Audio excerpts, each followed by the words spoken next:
ಒಂದು Lokayukta order copy ಬರೋವರೆಗೂ ನಮ್ಗೆ ಏನು ಗೊತ್ತಾಗೋದಿಲ್ಲ.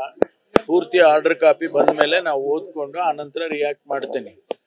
ಒಂದಂತೂ ಸತ್ಯ, ಯಾವುದೇ ತನಿಖೆಗೆ ನಾನು ಸಿದ್ಧ ಇದ್ದೇನೆ ಅಂತ ಹೇಳಿ ಸಿದ್ದರಾಮಯ್ಯನವರು ಮುಖ್ಯಮಂತ್ರಿಗಳು ಹೇಳಿದ್ದಾರೆ.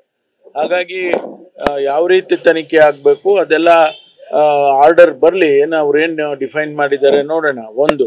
ಎರಡನೇದು, ಲೋಕಾಯುಕ್ತ ಪೊಲೀಸು ಇಂಡಿಪೆಂಡೆಂಟ್ ಬಾಡಿ, ಅದು ಯಾರ ಮರ್ಸಿಯಲ್ಲಿ ಇರೋದಿಲ್ಲ. ಅವರು ಇಂಡಿಪೆಂಡೆಂಟ್ ಆಗಿ ಇನ್ವೆಸ್ಟಿಗೇಟ್ ಮಾಡ್ತಾರೆ. ಪರಿಸ್ಥಿತಿ ಬಂದಾಗ ಹಿಂದೆ ಸಿದ್ದರಾಮಯ್ಯನವರು ಹೇಳಿದ್ರು ಯಡಿಯೂರಪ್ಪ ರಾಜೀನಾಮೆ ಕೊಟ್ಟು ನಿಷ್ಪಕ್ಷಪಾತ ತನಿಖೆಗೆ ಸಹಕಾರ ಕೊಡ್ಲಿ ಅಂತ. ಸೊ ಈಗ ಅದನ್ನೇ ಬಿಜೆಪಿಯವರು ಕೇಳ್ತಾ ಇದ್ದಾರೆ. ಫಸ್ಟ್ ಆರ್ಡರ್ ಕಾಪಿ ನೋಡೋಣ ಏನಂತ ಹೇಳಿದ್ದಾರೆ. ಅವರು ಕೂಡ ಬಹಳ ಲೆಂತಿ ಆರ್ಡರ್ ಮಾಡಿದ್ದಾರೆ ಅಂತ ಕೇಳಿದೆ. ಅದನ್ನ ನೋಡೋವರೆಗೂ ನಾನು ಯಾವುದನ್ನು ಪ್ರತಿಕ್ರಿಯೆ ಮಾಡೋದಿಲ್ಲ. ಒಂದು ಲೋಕಾಯುಕ್ತ ಆರ್ಡರ್ ಕಾಪಿ ಬರೋವರೆಗೂ ನಮ್ಗೆ ಏನು ಗೊತ್ತಾಗೋದಿಲ್ಲ. ಪೂರ್ತಿ ಆರ್ಡರ್ ಕಾಪಿ ಬಂದ ಮೇಲೆ ನಾವು ಓದ್ಕೊಂಡು ಆನಂತರ ರಿಯಾಕ್ಟ್ ಮಾಡ್ತೇನೆ. ಒಂದಂತೂ ಸತ್ಯ, ಯಾವುದೇ ತನಿಖೆಗೆ ನಾನು ಸಿದ್ಧ ಇದ್ದೇನೆ ಅಂತ ಹೇಳಿ ಸಿದ್ದರಾಮಯ್ಯನವರು ಮುಖ್ಯಮಂತ್ರಿಗಳು ಹೇಳಿದ್ದಾರೆ.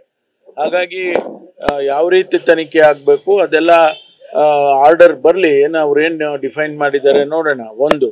ಎರಡನೇದು, ಲೋಕಾಯುಕ್ತ ಪೊಲೀಸು ಇಂಡಿಪೆಂಡೆಂಟ್ ಬಾಡಿ, ಅದು ಯಾರ ಮರ್ಸಿಯಲ್ಲಿ ಇರೋದಿಲ್ಲ.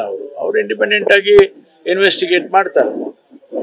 ಪರಿಸ್ಥಿತಿ ಬಂದಾಗ ಹಿಂದೆ ಸಿದ್ದರಾಮಯ್ಯನವರು ಹೇಳಿದ್ರು ಯಡಿಯೂರಪ್ಪ ರಾಜೀನಾಮೆ ಕೊಟ್ಟು ನಿಷ್ಪಕ್ಷಪಾತ ತನಿಖೆಗೆ ಸಹಕಾರ ಕೊಡ್ಲಿ ಅಂತ. ಸೊ ಈಗ ಅದನ್ನೇ ಬಿಜೆಪಿಯವರು ಕೇಳ್ತಾ ಇದ್ದಾರೆ. ಫಸ್ಟ್ ಆರ್ಡರ್ ಕಾಪಿ ನೋಡೋಣ ಏನಂತ ಹೇಳಿದ್ದಾರೆ. ಅವರು ಕೂಡ ಬಹಳ ಲೆಂತಿ ಆರ್ಡರ್ ಮಾಡಿದ್ದಾರೆ ಅಂತ ಕೇಳಿದೆ. ಅದನ್ನ ನೋಡೋವರೆಗೂ ನಾನು ಯಾವುದನ್ನು ಪ್ರತಿಕ್ರಿಯೆ ಮಾಡೋದಿಲ್ಲ.